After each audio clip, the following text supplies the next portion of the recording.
Everyone, welcome to our series on the 10 most important battles of the Civil War. We've completed the 10 most important battles of the Civil War. In the previous episode, we looked at the conclusion of the Overland Campaign and the formal terms of surrender of the Confederacy at Appomattox Courthouse. But we are by no means ready to wrap up the series. Much like the theatrical and extended version of Lord of the Rings, The Return of the King, there is going to be a very long epilogue here because there's so much to cover with the Civil War. This episode isn't so much an epilogue, but it's looking at an issue that we didn't really tie into the rest of the series, and that is the naval war that is occurring in the background of the Civil War. Now, this is nothing new with warfare of a naval battle being fought at the same time as an infantry battle or a land battle. You can look at the Napoleonic Wars. Take a drink. Yes, there we are. We've forgotten drinking in this series with when I mentioned Napoleon, when James mentions movies. Is there another thing you drink too? We said something, but I can't remember what it was, like a few episodes ago. Yeah, I'm sorry, everyone. I haven't really brought in Napoleon. We mentioned glory in a few movies the last few episodes. I promise I'll mention Napoleon more when we look at the epilogue. But you're falling down the jaws. Yeah, the War of Spanish Succession, which dumps all sorts of pirates into the Caribbean. That's the naval and land battles happening at the same time. So the Civil War is, of course, no exception, but there's interesting things happening with the Civil War because new technology is emerging that's going to forever change how naval war is fought.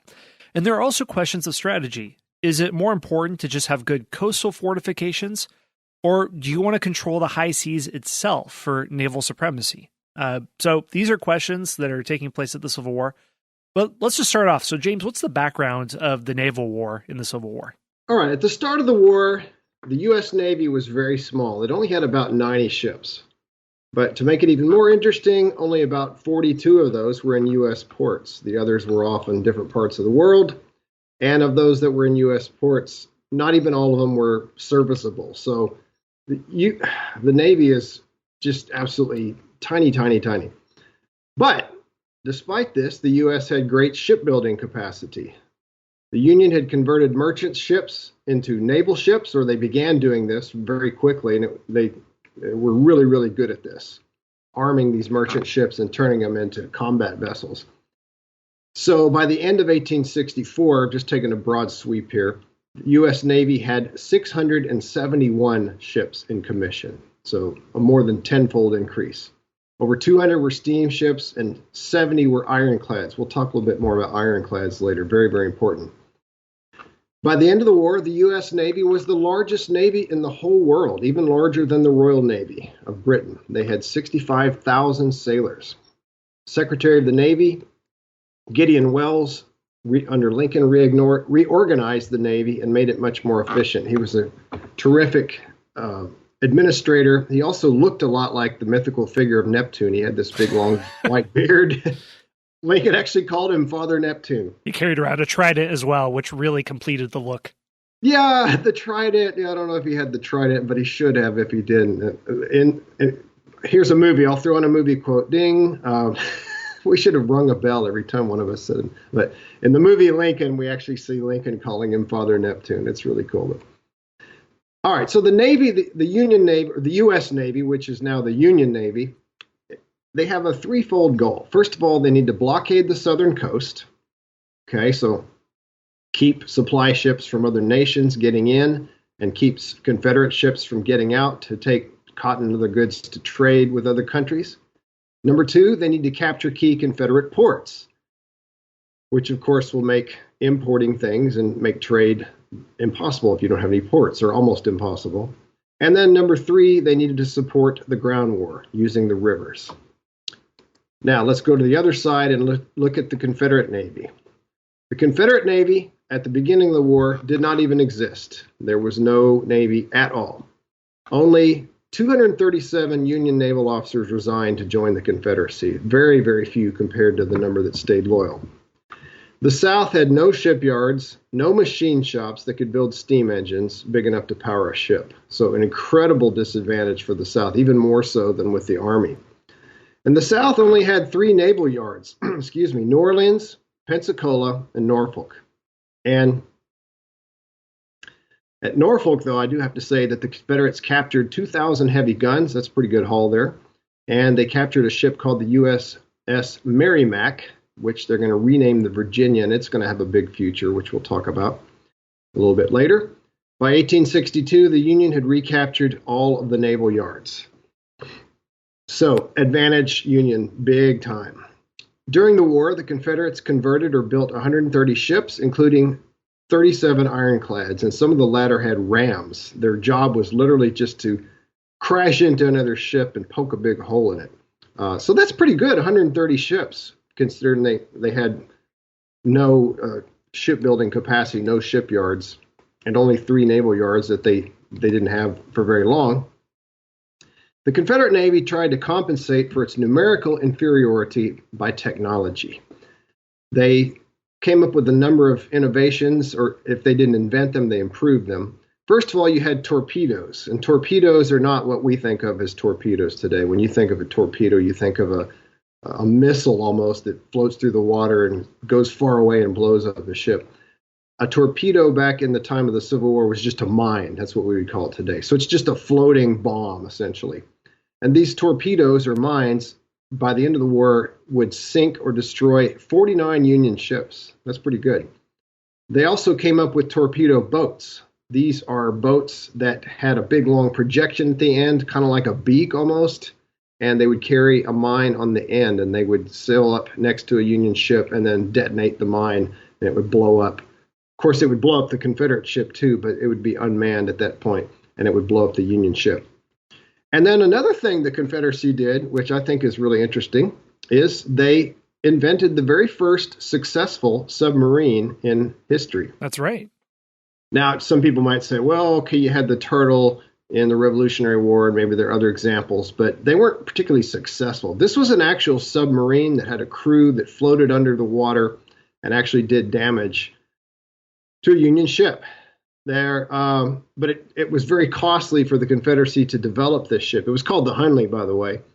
They had 2 volunteer crews that drowned.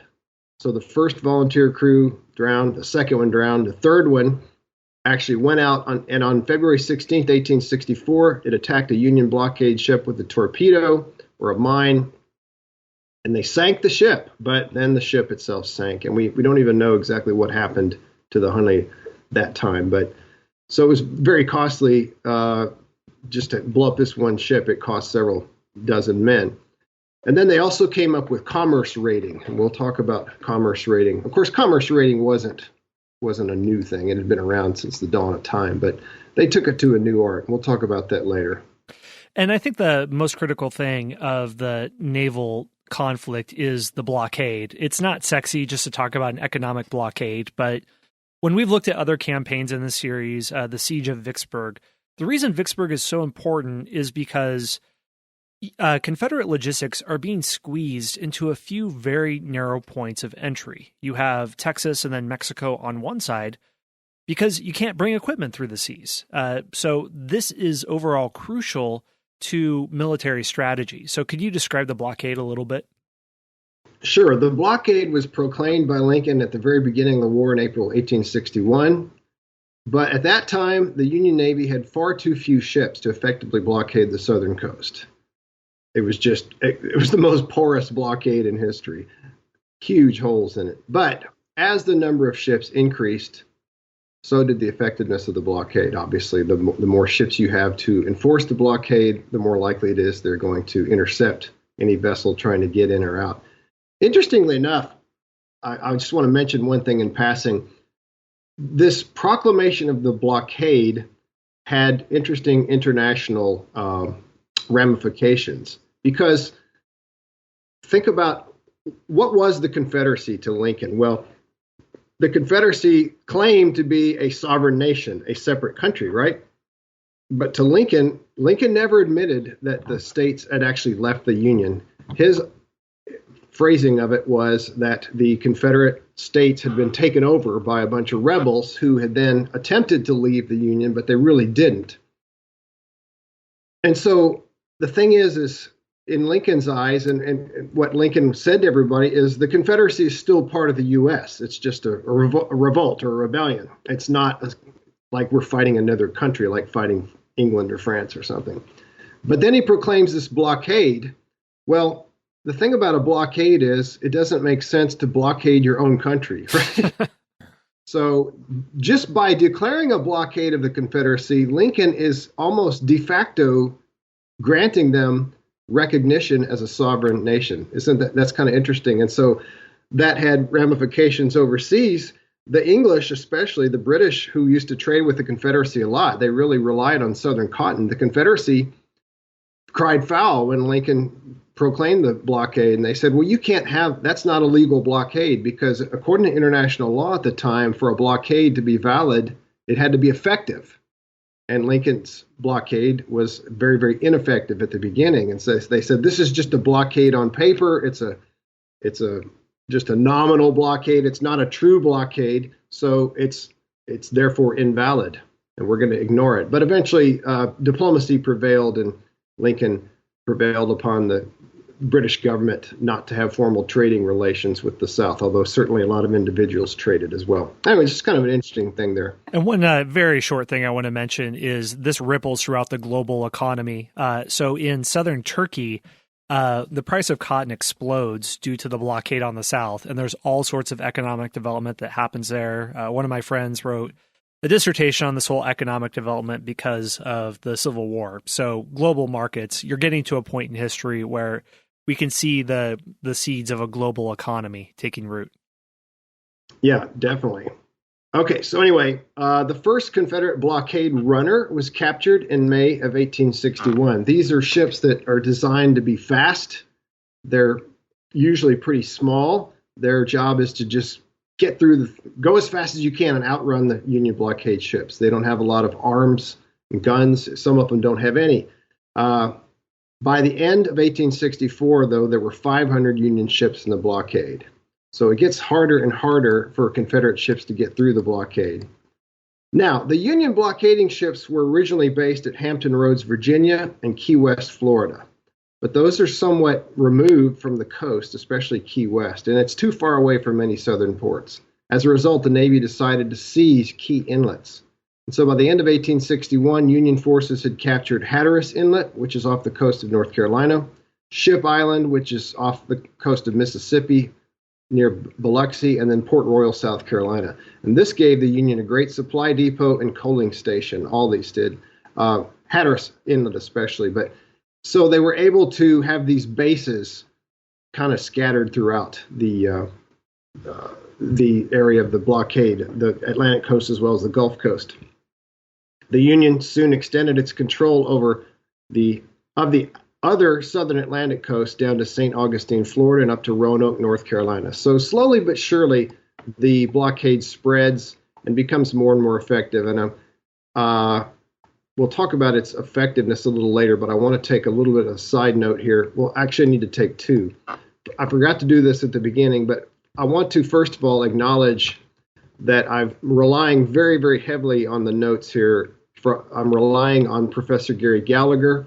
He is a professor of history and one of the leading Civil War scholars of our nation. He is at UVA, University of Virginia, and he has several courses in the Great Courses series put out by the Teaching Company, which I highly recommend. And in particular, I'm referring to his course called The American Civil War. It's 48 lectures, so he really goes in depth. Scott and I, believe it or not, some of y'all are thinking this thing has gone on forever. You have no idea. Yeah, we are just, all we've talked about is battles and occasionally politics or other things, but he goes into everything. What was it like to be a woman in the North, a woman in the South? What's it like to be a free African American in the North? What's it like to be a farmer? Just he really, it's almost an exhaustive course, and I highly recommend it. If you like what Scott and I are doing, you'll really love that. So I don't mean to put a commercial in, Scott, but but I know Scott I've been known to do that in the past, so I'll accept it. Yeah. Scott and I both really love the Great Courses by the Teaching Company, and especially their history courses. They always get fantastic lecturers. So check that out, The American Civil War by Professor Gallagher, the Teaching Company. All right, so that's end of the commercial there, or end of the plug. Now, before we talk about the effectiveness of the blockade, let's go to a famous battle, an epic battle, which I was going to work this in one way or the other, Scott, because I love this story. The Monitor and the Virginia, or some people may think of it as the Monitor and the Merrimack. But so we talked about how the Confederates had captured the USS Merrimack. The Union had tried to scuttle it, in other words, sink it and make it unusable, but they didn't succeed. The Confederacy was able to raise the Merrimack, and they fixed it up, and they turned it into an ironclad, and they renamed it the Virginia. An ironclad is nothing more than, at this point, is a wooden ship with iron plates installed on the outside.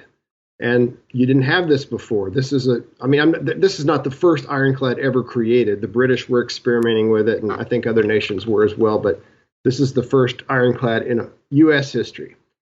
And the Virginia is, so you've got this monster ship, and when you fire cannonballs and other shells, other artillery at it, they just bounce off. The Virginia was sent to break up the Union blockade near Norfolk, Virginia. And on its first day, March 8th, 1862, it destroyed 2 Union vessels and damaged 3 others. So this thing is a beast, man. It's a monster and scares the crud out of the Union. It's just going around creating destruction everywhere it goes.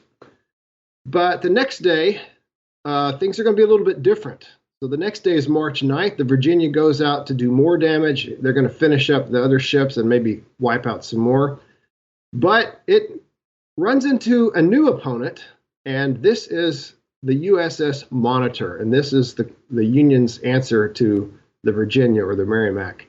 This is the first ironclad created in Northern history, not American history, because I guess technically the Confederacy is part of America, right? At least that's what Lincoln said. But the Monitor is a new kind of ship, whereas the Virginia was just a regular ship with iron plates stuck on it.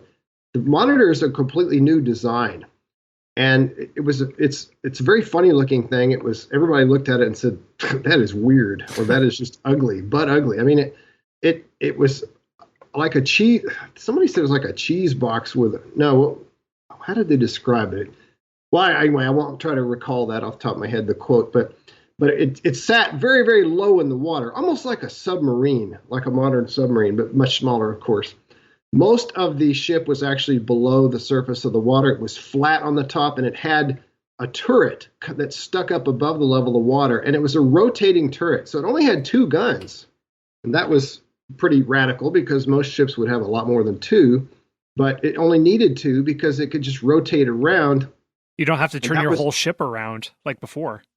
Right, yeah. Before, since the time of the Romans, the Greeks, even earlier perhaps, if you wanted to fire in a different direction, you had to move the whole ship, but not anymore. Now, with the Monitor, you just move the turret and fire wherever you want. The 2 ships fought. Basically, it was a tie or a draw. It was off of Hampton Roads. Neither one was a clear winner. But this was one of these turning points in history because now wooden ships are obsolete. That's just the future of naval combat has arrived. Ironclad vessels are going to take over and completely dominate naval combat up to the present. The London Times commented on this, and they wrote, before the duel off Hampton Roads, the Royal Navy had 149 first-class warships. After the battle, it has just 2. So it's like, well, great. Those 2 experimental ironclads, we better hurry up and finish them. The rest are useless now. So as the Union Army marched up the peninsula toward Richmond, remember this is McClellan's slow plodding campaign, the Virginia had to go upriver.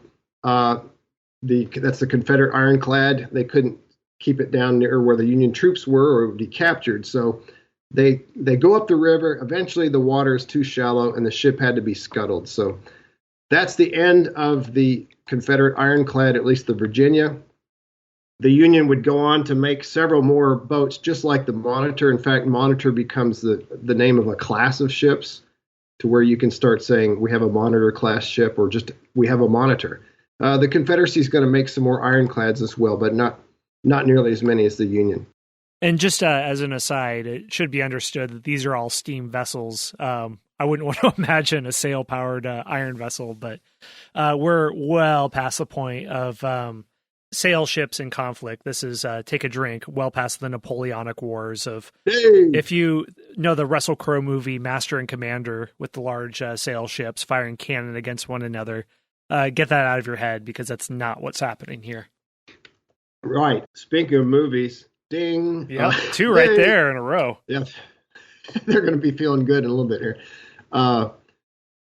There was a movie made. It was a made-for-TV. I don't know if it was TNT or which network, called Ironclads, about this battle. But I can't find a copy of it anywhere. It's out of print. You can't go on Amazon and buy the DVD. At least I don't think. Maybe you can, but maybe I need to check again. Not a very good movie. I wouldn't recommend it necessarily, based on the ratings anyway. It's tricky because what you imagine in your mind of naval combat, it's either wooden vessels, Pirates of the Caribbean or whatever, or then you jump up to the World War II, Tora. And so we're in a middle point here that isn't really depicted on film or television very much. Right. Yeah, exactly. There needs to be a movie about this. It's an exciting time and a momentous time. I can't talk anymore all of a sudden, but it's a momentous time in naval history. Anyway, so if you're listening, if you're a movie producer, please make a movie about this. We'll take executive producer credits along the way. That's right. We'll be your consultants. Actually, you may want to get somebody that knows more about it than me. But hey, everyone, Scott here. We're going to take a very short break for a word from our sponsors. Once in a generation, a podcast comes along with the power and eloquence to inspire us all. This show will entertain you while you wait for that one. Join two best friends, author and former history teacher John Driver and comedian Johnny W. for hilarious and authentic conversations about life, history, culture, faith, and everything in between. You can listen to Talk About That wherever you find your podcasts or at lifeaudio.com.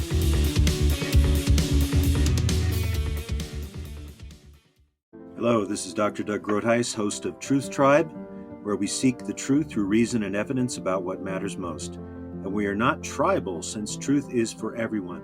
Please join me at the Truth Tribe as I discuss the reasons for Christian faith, the Christian worldview, and moral issues such as abortion and gender ideology. To listen now, go to lifeaudio.com or search Truth Tribe on your favorite podcast app. Are you concerned about tensions in the Middle East? Do you wonder where we're currently at in the biblical timeline? Are we really in the last days? Hi, everyone. I'm Dr. Carl Muller with the Inside the Epicenter podcast.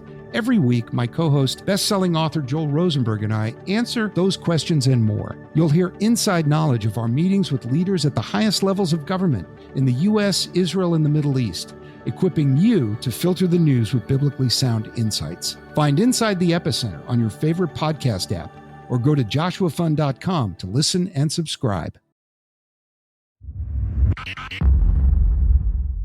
So let's talk about some successes of the Union Army, Navy rather. We're talking about naval combat. So the Union Army and Navy, in a joint effort, captured New Orleans on April 25th, 1862. We talked about that long ago, but here I just want to stress the role that the Navy played. It was crucial. And then let's talk about Mobile. We talked about a few episodes ago about how Nathaniel Banks was supposed to go attack Mobile, and he didn't. But they decided to sick the Navy on him. And so Admiral David G. Farragut, who had been the naval commander at New Orleans, he's in command of the squadron that's going to take Mobile, or at least attack Mobile. This is a great story. I love this. So Admiral Farragut ordered that the forts guarding the harbor, Mobile Harbor, that they be bombarded. And the Union vessels went into the harbor in a single line. And the first Union ship hit a mine, or a torpedo as they would have called it, and was damaged heavily. Farragut pulled his ship, the flagship, into the lead position, which was not ironclad. And I'm not even sure if it was a steamship or not. I was definitely wooden, though. But anyway, so Farragut, he's watching this, and he's seeing that there are mines in the harbor, and they're causing damage to one or more of his ships. And some of his officers went up to him and he said, "Sir, there's torpedoes in the harbor." And he gave this famous quote, which I love so much, and everybody's heard this. He said, "Damn the torpedoes, full speed ahead." That's where that phrase comes from. Damn the torpedoes. It came from the Civil War. And Admiral Farragut. Farragut had vertigo and he was struggling with standing up. So he had himself lashed to the mast. Did he hear the siren song too and put wax in his ears? I don't think so, but maybe it would have at least drowned out the sound of all the cannon. But anyway, so this eventually the Union ships prevail. They do capture the harbor. They don't capture the city, but they make the port unusable. And then finally, we've seen that these ports, they fall one by one. And finally, in January of 1865, Wilmington, North Carolina, which is the last major Confederate port, it falls. And that's it. No more open ports. Of course, by this time, the war's almost over. They didn't know that at the time, of course. But anyway, so it took some time, but over time, the Union Navy did prevail and did, with the help of the Army, gradually knock out all the Confederate ports. So how well does the blockade's effectiveness work? You said in the beginning it is very porous and essentially a blockade in name only. Yeah, I wasn't able to get the stat on the beginning. I've heard it. I couldn't seem to dig it up for whatever reason. Maybe somebody can do that. But I think at the beginning of the war, only 1 out of 8 or maybe 1 out of 10 Confederate blockade runners were captured. So very, very few. It may have even been a smaller ratio. I'm not sure. But regardless of what the exact ratio is, if you were a Confederate blockade runner, your odds were really good at the beginning of the war, and you might actually make some really good money. But by the end of the war, 1 in 2 Confederate ships were captured. So by then you had a 50-50 chance. And just that alone dissuaded quite a few people who might have been blockade runners earlier in the war. They might have just decided, it's not worth it. Because if you get caught, you lose everything. In all, about 8,500 vessels got through the blockade. About 1,500 were captured. So that's about a 15% capture rate overall for the entire war.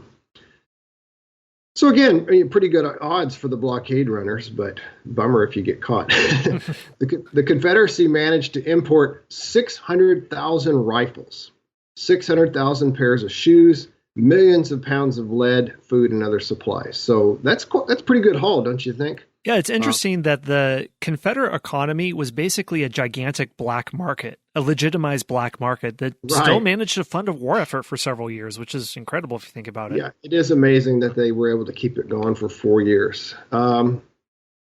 And, Confederate blockade runners that did get through, they were fast, as I mentioned, but they were small. They couldn't carry a lot of cargo. So you had to have a lot of ships going in and out to bring all this stuff over.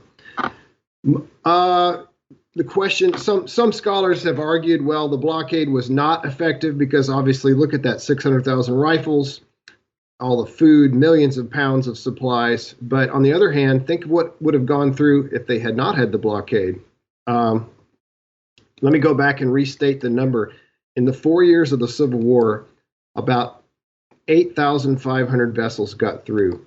But in the 4 years prior to the war, there were 20,000 ships that went in and out of southern ports. So you could argue that it cut it in more than half. So I guess it depends on the way you look at it, with half full, half empty. But Dr. Gallagher, the professor that I mentioned earlier that did the Civil War lecture series for the teaching company, he estimates that the blockade cut Southern commerce to about 1/3 of its pre-war level. So if you measure it that way, then it was definitely successful, especially in the last couple of years. Well, another big aspect too, we talk about coasts and we think of naval warfare as being purely oceanic, but one of the reasons that America as a nation is able to develop so quickly in its history is because we have such an extensive river network. And unlike other places in the world, unlike maybe Africa, for example, that has lots of waterfalls, we don't have that. So you can travel very far on a river that just makes it easier to develop America economically than other geographic places. So rivers are a big deal in America, and that figures into naval combat too. So what's going on with the River War? All right, the River War. Well, as you touched upon, and we talked about this quite some time ago, very early on, the western part of the Confederacy had several rivers that cut into it, and these offered the Union great invasion routes, much better and much more efficient than trying to go over land or even by rail, which the rails tended to get destroyed by people like Nathan Bedford Forrest and others. But the rivers, you think about all these rivers, the Mississippi cuts right into the Confederacy, the Tennessee River and the Cumberland, which go through Kentucky and Tennessee, and others. And the Union realized early on that it would need a river fleet to take advantage of these watery invasion routes. And the Confederacy, of course, wanted to stop this from happening, and so they built fortifications among all of them. All right, so let's talk specifically about Union river vessels. What were they like, and how were they different from open sea vessels? Riverboats had to have powerful guns, of course, to go against Confederate fortifications, but they had to also have shallow drafts so that they could float in as little as 10 feet of water. And when I say shallow drafts, that's a fancy way of just saying they can't go too far below the water, because sometimes the rivers are quite shallow, especially in times of drought or in times where there hasn't been a lot of rain. And the first set of Union River vessels were made of wood, and they were called timber-clads, of course, because they're clad or made or built with timber or wood, and they were commissioned in June of 1861. But naturally, the Union eventually, once it's able to, they switched to ironclads. 7 of these were built early in the war, and the river ironclads were about 175 feet long, and they had slanted sides, and they typically had about 13 guns. So they weren't Monitor class ships. They were just more traditional design. They could move 5 miles per hour upstream and 8 miles per hour downstream, which is not blindingly fast, but it's pretty good pace. And they were all in action by January of 1862. Yeah, and from what I've seen of riverboats, they're very box-shaped, because you mentioned they don't have too much of they have a very shallow draft. Would these military vessels also have that similar box-shaped riverboat appearance? They were a little bit more sleek. They had slanted sides. So don't think like a box with a turret on the top like a Monitor. Think more like the Merrimack or the Virginia, a little bit more of a traditional ship design with slanting sides. And they were designed that way. One reason they were designed that way is so that shells and other artillery and things that landed on them would just hit and just roll right off into the water. Yeah. All right. So let's talk about the first naval engagement. And we've already touched on these, but let's talk about them again because it's been a long time. And these are key river battles. First of all, Fort Henry.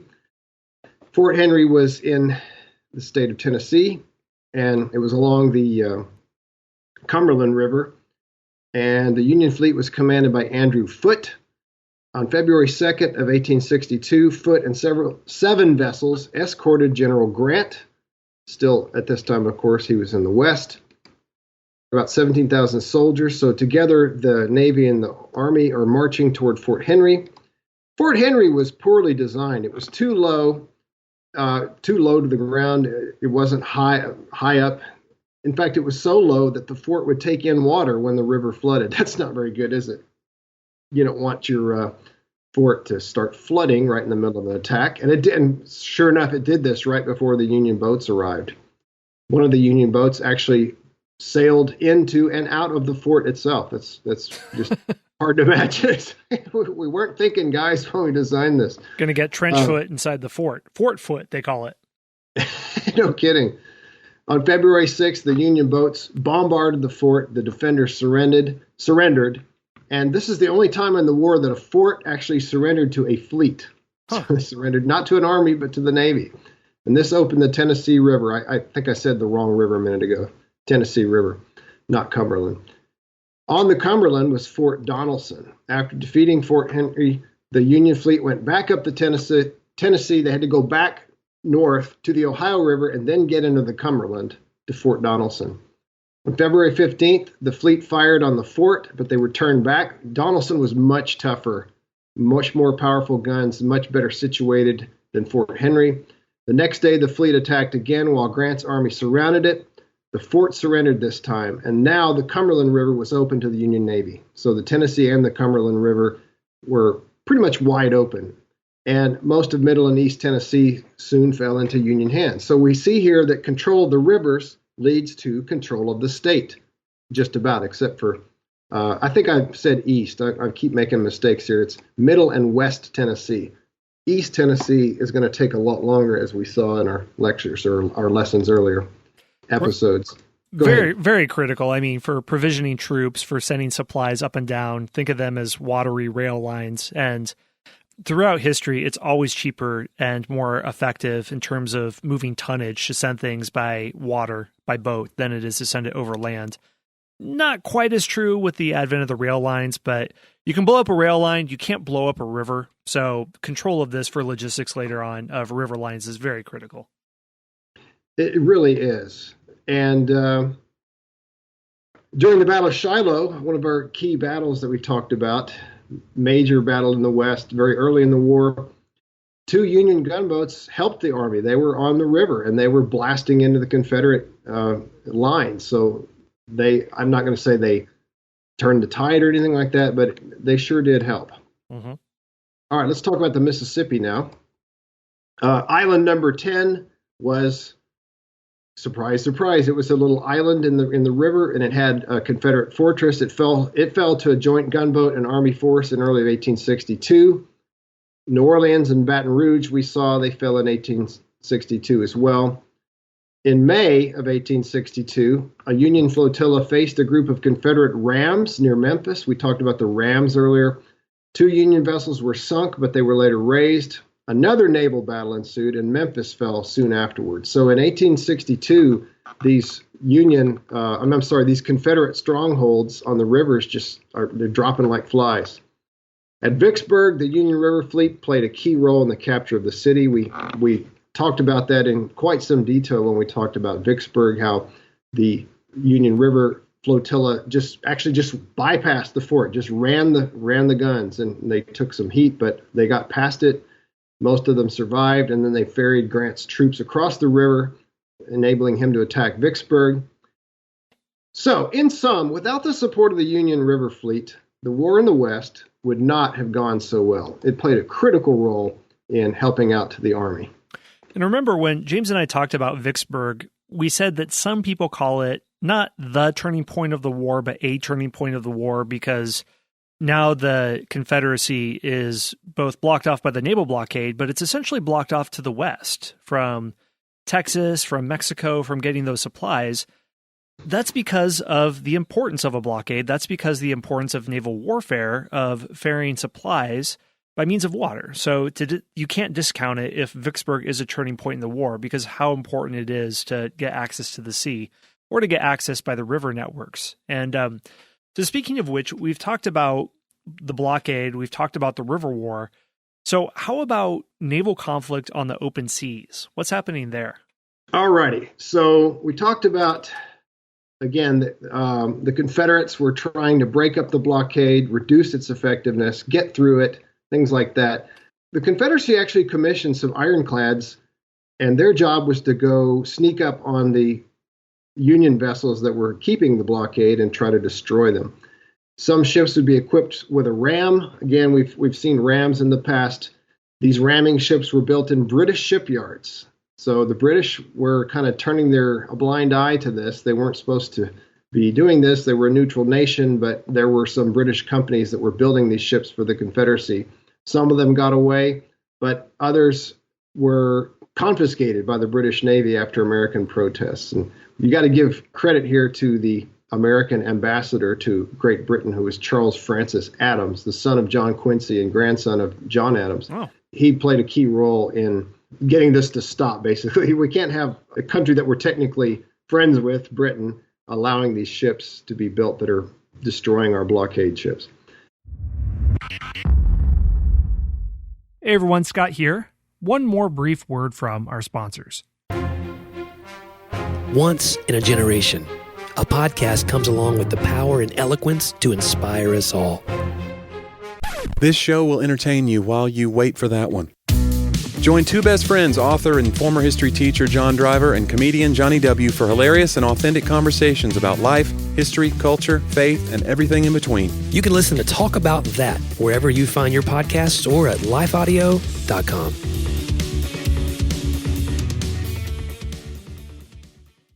Hello, this is Dr. Doug Groothuis, host of Truth Tribe, where we seek the truth through reason and evidence about what matters most. And we are not tribal, since truth is for everyone. Please join me at the Truth Tribe as I discuss the reasons for Christian faith, the Christian worldview, and moral issues such as abortion and gender ideology.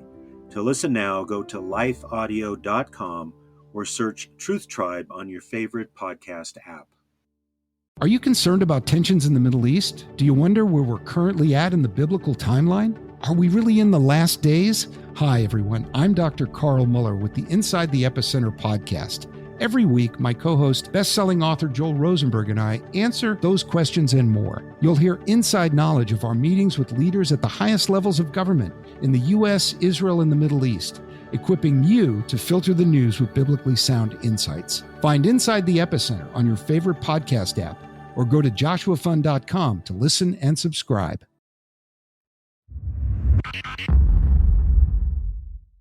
So the Ironclads had very limited success. Then you also had privateers.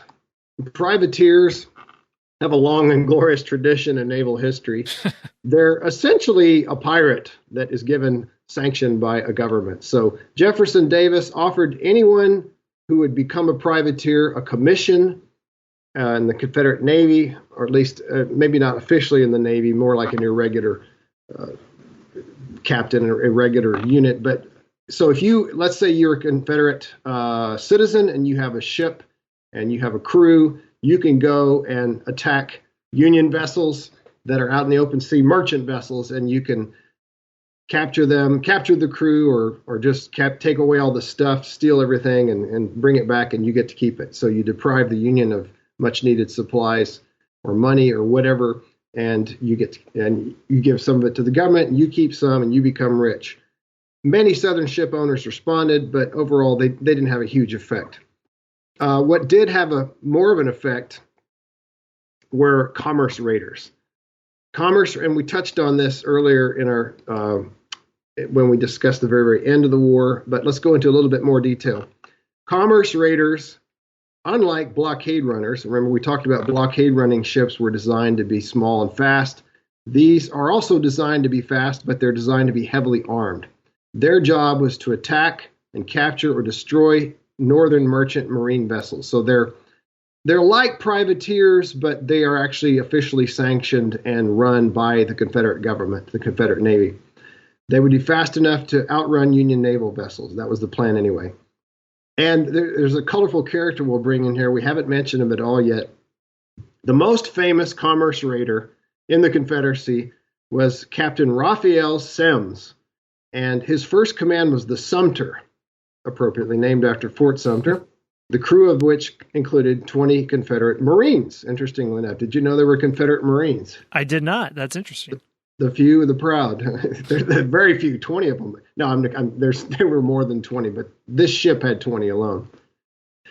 All right, so in June of 1861, this commerce raider, led by Raphael Semmes, the Sumter, they set sail into the Gulf of Mexico, and after 6 months, it had captured 18 Union merchant vessels. That's pretty good. 6 months, 18. They captured 18 merchant vessels. That's 3 a month. Finally, Semmes had to put in at Gibraltar, and he was forced to give up his ship, but he personally got away and he escaped to London. In the summer of 1862, Semmes left England with 3 ships now, so he's got not one new ship, but 3. And in the Azores, one of the ships was converted into the CSS Alabama. And the Alabama sailed around the world, literally. Along this route, the Alabama captured 65 U.S. merchant ships. Wow. Pretty impressive, but compared to the total number of U.S. merchant ships, that's not that many. But still, it's significant. Off the coast of France, the Alabama was confronted by the USS Kearsarge. I don't know if I pronounced that right, but I've only read it. But anyway, they fought a battle on June 15th. thousands of people watched this sea battle from the coast. It's great entertainment if you can find it, right? Just one-on-one, one ship on another, head-to-head. The Civil War in Europe, you don't think of that very much. You really don't. Yeah, you certainly. But here you got these ships duking it out off the coast of France. Well, the Alabama was sunk. The Union ship was better. Semmes once again escapes.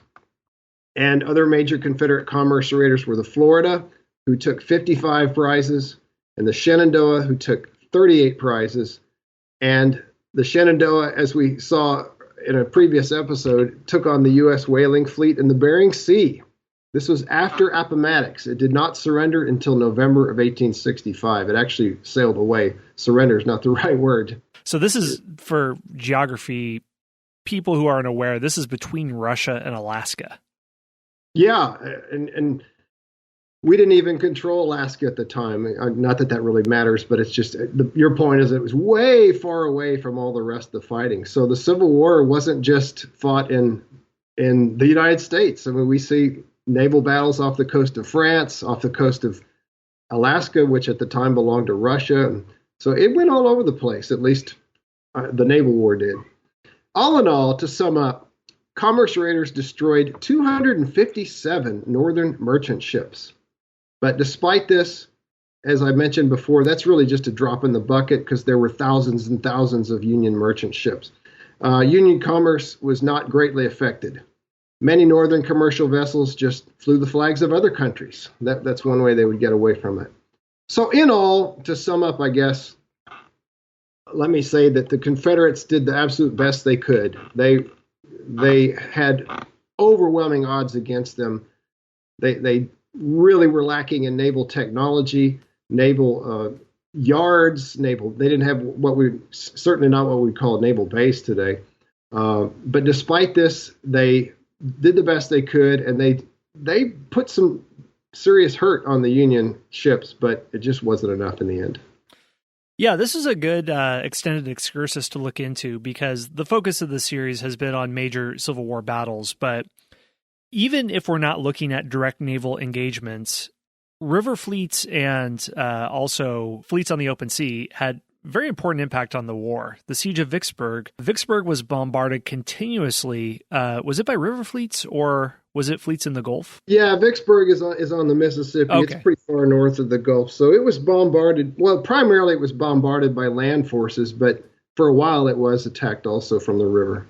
Right. So even on engagements that we would think mostly as land engagements, if it's close to a river, they are getting involved, to say nothing of how the blockade affects commerce, how it affects the overall war effort, which the Confederacy is critically short of supplies later on. So you can well argue that it was successful. So yeah, this is an important component of the war as well.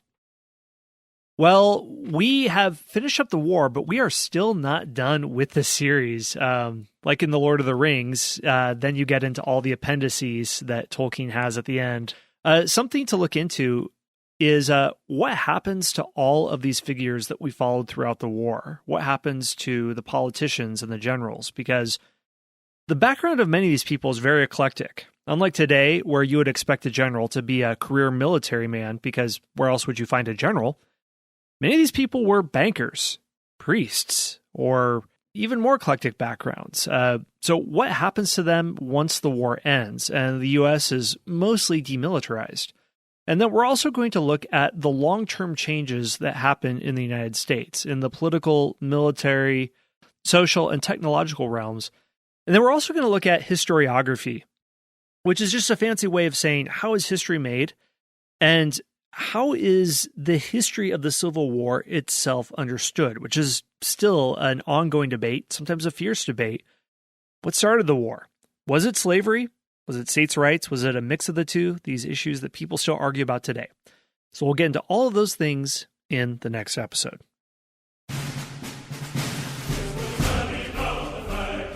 Thanks for listening to the Key Battles in the Civil War podcast. Be sure to subscribe to the show in the podcast player of your choice and leave us a rating and a review.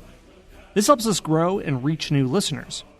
You can also find maps of the battle sites, show notes to each episode, and plenty of other history info by going to keybattlesinthecivilwar.com.